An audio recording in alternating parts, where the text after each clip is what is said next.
ఏమి సుబ్బలక్ష్మి, నీకు ఇది తెలుసా? మన నెల్లూరులో నందమూరి తారక రామారావు గారు పార్కు పెట్టారంట. మనం టౌన్లోనే ఉండే మనకే తెలియలేదంటే చుట్టూరు ఉండే పల్లెటూరులో వాళ్ళకి ఏం తెలుస్తుంది? మేమైతే నిన్నటి రోజు అలాగ మాగుంటు లేవుడికి వెళ్ళాంలే. అక్కడ వేరే పని చూసుకుంటూ వస్తూ ఉంటే నందమూరి గారి పార్కు కనిపించింది. ఓ రబ్బో, ఏందిరా మనకు తెలియకుండా మన టౌన్లో పార్కు ఒకటి నిలబడిందా అని మేము అట్ట బండి ఆపేసి అట్ట లోపలికి వెళ్దామని. పువ్వులు చూడండి, తినుబండారాలకి కేరా పడ్రస్ కదా మాగుంటు లేఅవుట్ అంటే. ఇప్పుడు లోపలికి వెళ్దాం పాండి వీడియోలోకి. పొద్దు పోయి తీయటం వల్ల పార్కు ఎంత అందంగా ఉందంటే మాటల్లో చెప్పలేమండోయ్. ఎందుకంటే మాగుంటు లేఅవుట్ పిల్లలకి షాపింగ్ చేసే వాళ్ళకి కేరా పడ్రస్ అండి. అందుకోసము దగదగా దగదగా మెరుస్తుంది కదా పార్క్. వాకింగ్ చేసుకునే వాళ్ళకి వాకింగు, ఎక్సర్సైజులు చేసే వాళ్ళకి ఎక్సర్సైజులు, స్కేటింగ్ ఆడే వాళ్ళకి, వాలీబాల్ ఆడే వాళ్ళకి, టెన్నిస్ ఆడే వాళ్ళకి. ఓరబ్బా, ఏముందరా స్వామి ఆ పార్క్ అయితే, మాటల్లో చెప్పలేముగా. పిల్లకాయలకి తినుబండారాలు అయితే ఇది ఎగ్గంటలే. మేము ఒక పీస్ తీసుకున్నాం. చుట్టూరు షాపింగ్ మాల్స్ ఉండటం వల్ల చూడండి నగరం ఎంత అందంగా ఉంది. పొగులు తీస్తే ఇది మనకు కనిపించదండోయ్. రాత్రులు తీసావు కాబట్టి షాపింగ్ మాల్లో ఉండే లైట్ల వల్ల పార్కుకి అందం వచ్చిందిగా. ఎంత కమ్మగా ఉందో, ఎంత అందంగా ఉందో చూడడానికి.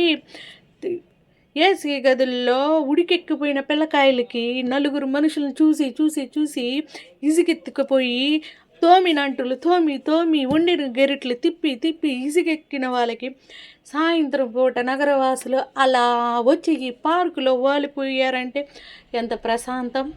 పేరెంట్స్కి, కాలేజీ పిల్లలకి, చదువుకునే వాళ్ళకి చూడండి ఆడుకోవటానికి చిన్న చిన్న పిల్లకాయలు ఉయ్యాలోగుతున్నారు.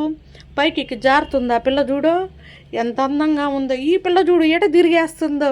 తల్లిదండ్రులు అయితే వాళ్ళని అలా వేసేసి వాళ్ళు హాయిగా ప్రశాంతంగా ఉంది. మాటల్లో చెప్పలేం.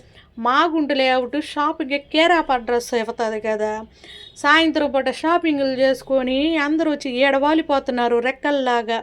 ఏదైనా డిస్కషన్ చేసుకోవాలన్నా కూడా ఈడ డిస్కషన్లు చేసుకుంటున్నారు. నా కంటుకు పడ్డాయిలేండి, అందుకే చెప్తున్నా, లేకపోతే ఎందుకు చెప్తాను. మా బుడ్డోడి కాడకు ఒక పిల్ల వచ్చి ఖోఖో ఆడదామా అన్నది. అంటే ఏంది మా ఖోఖో అంటే? వీళ్ళ మొహాలు వీళ్ళకేం తెలుస్తుంది? బ్యాగులు వేసుకొని భుజాలు తగిలించుకొని పోయి పోయి పోయి చదివి చదివి చదివి వాళ్ళకి ఏం తెలుస్తుంది ఖోఖో అంటే? మా చిన్నతనంలో ఒక కాలుకి ఒక చేతికి దెబ్బ తగలని రోజులు లేవు. ఈయనైతే ఏందో ఈయన కొత్తగా ప్రయోగం చేస్తున్నాడు. అయితే చాలా బాగుందండి. ఎంత బాగుందంటే పేరెంట్స్కి మాగుంట లేఅవుట్ అంటే పక్కనే ఇంకో పార్కు కూడా ఉంది కదా. పార్కులో అటు అన్నమయ్య సర్కిలు, ఇట్ట మాగుంట లేఅవుట్, మినీ బైపాస్, విఆర్సికి దగ్గరగా అందరికీ ప్రశాంతమైన మధ్యలో నెలకూలిపోయిన నందమూరి తారక రామారావు గారి పార్కు మాటల్లో చెప్పలేము, ఎందుకంటే అంత అందంగా ఉంది. చుట్టూరు షాపింగ్ మాల్స్ అవటం. ఈ పిల్లోడు చూడరే ఏమున్నాడో, అంత పెద్ద పిల్లోడు అది ఎక్కి ఆడుకుంటున్నాడు. అలా ఉన్నాయి రోజులు. ఇన్నాళ్ళైతే ఒళ్ళు పగిలేటట్టు ఆడుకొని అలిసిపోయి స్నానం చేసి తుంగుండేవాళ్ళు.